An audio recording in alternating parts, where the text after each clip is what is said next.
Дорогие друзья, я рада вас всех приветствовать. Давайте сделаем с вами общий расклад на тему «Ревнует ли вас загаданный человек?». Если ревнует, то к кому? И посмотрим, почему, ревнует или не ревнует. Итак, устраивайтесь, пожалуйста, поудобнее. Давайте посмотрим отношение человека к вам в общем и целом, как он, в принципе, к вам относится. Как он относится к вам. Ценит, дорожит вами, понимает, что это огромное счастье, то, что вы есть в его жизни. И да, ревнует, вот прям сразу же видна карта метлы, это символ претензий, претензий к вам, к вашему поведению, к тем обстоятельствам, которые вас связывают, либо разделяют. Поэтому есть у него много к вам вопросов. Но, честно говоря, он вас ценит. И ценит то, что вы есть в его жизни. Давайте посмотрим, ревнует ли, что это вообще за чувство, которое в его сердце живет по отношению к вам. Вы для него загадка. И он никак не может вас разгадать. С одной стороны, он понимает, что он может вам доверять в каких-то моментах. Он достаточно вас знает для того, чтобы сделать какие-то определенные выводы и ценить вас. Но есть в вашей голове, в вашем сердце тайны, которые ему непонятны. И это именно главная проблема, главный вопрос, главная причина его претензий к вам и, собственно, его ревности к вам. Да, он ревнует.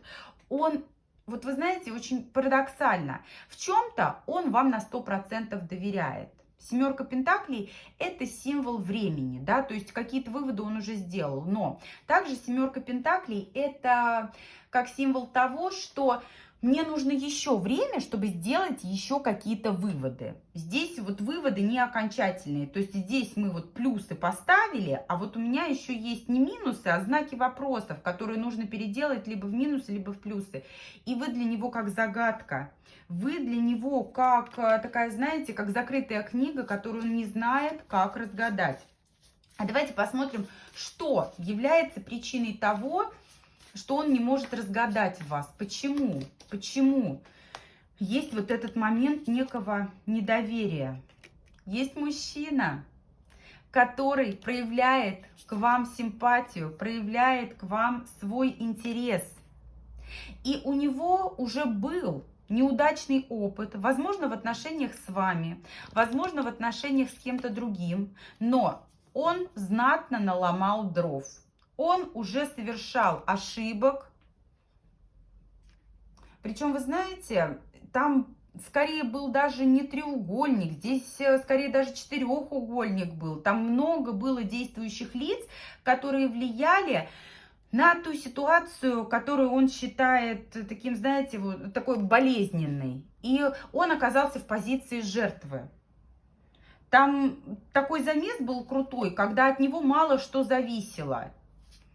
И на текущий момент здесь поговорка хороша: обжегся молоком, дуй на воду. И вот обжегшись молоком когда-то, он сейчас просто осторожничает. Он сейчас просто, вот знаете, вот перестраховывается, ждет, присматривается для того, чтобы ему не ошибиться вновь, как когда-то, для того, чтобы ему не наступить на те же грабли.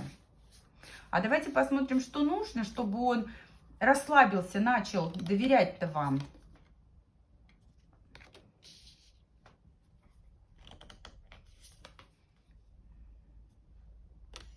Мужчина. Вы знаете, такое ощущение, что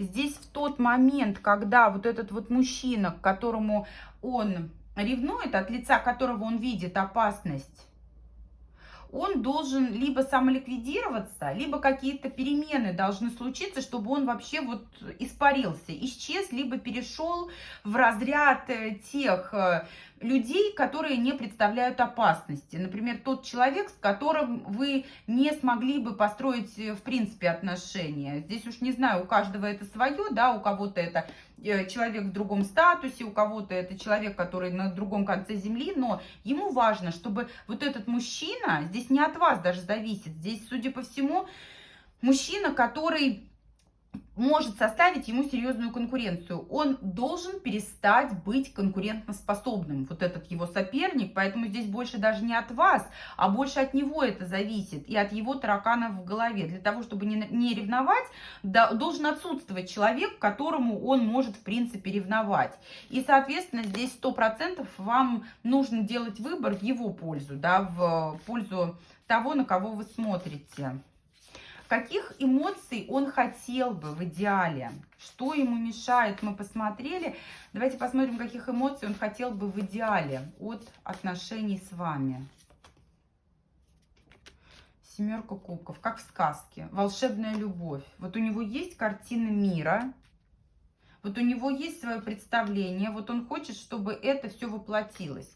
Причем, вы знаете, здесь и страсть, дикая страсть. Но такое ощущение, что вот порой вот эта перчинка ему просто необходима.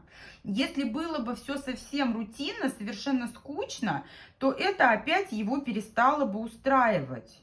Здесь знаете, какой момент? Здесь он сам любитель острых ощущений. Он, конечно, хотел бы, чтобы у него была стабильная позиция. Вот я один, я человек, конкуренцию которому никто не может составить. Я сам самый главный, я сам самый лучший. Но нужны какие-то перчинки, какие-то искринки, которые могут периодически добавлять огня. Но при этом ему важно, чтобы он ощущал вот эту вот власть над ситуацией, когда он понимает, что вот этот вот потенциальный его конкурент, конкурентом ему не является. Грубо говоря, чтобы на вас смотрели, чтобы вами восхищались, чтобы о вас мечтали другие люди, но чтобы вы при этом вели себя таким образом, что давали четко понять: да, вот смотрите на меня, любуйтесь мной, завидуйте моему мужчине, облизывайтесь все, да, истекайте слюной, но я знаю себе цену, и я не подведу ни своего мужчину, ни, собственно, не позволю себе как-то себя вести таким образом, чтобы он переревновал. Вот это для него идеальный, конечно же, формат отношений. Поэтому, если совсем скучно, то так тоже интересно. Самое главное, чтобы он не чувствовал опасности от этих потенциальных воздыхателей, которые могут вами восхищаться. Восхищаться можно, вожделеть можно, но конкурировать, соперничать, собственно, нельзя. Вот такой интересный у нас получился расклад. Благодарю всех за просмотр. Рада и благодарна всем за обратную связь. До встречи с вами в новых видео.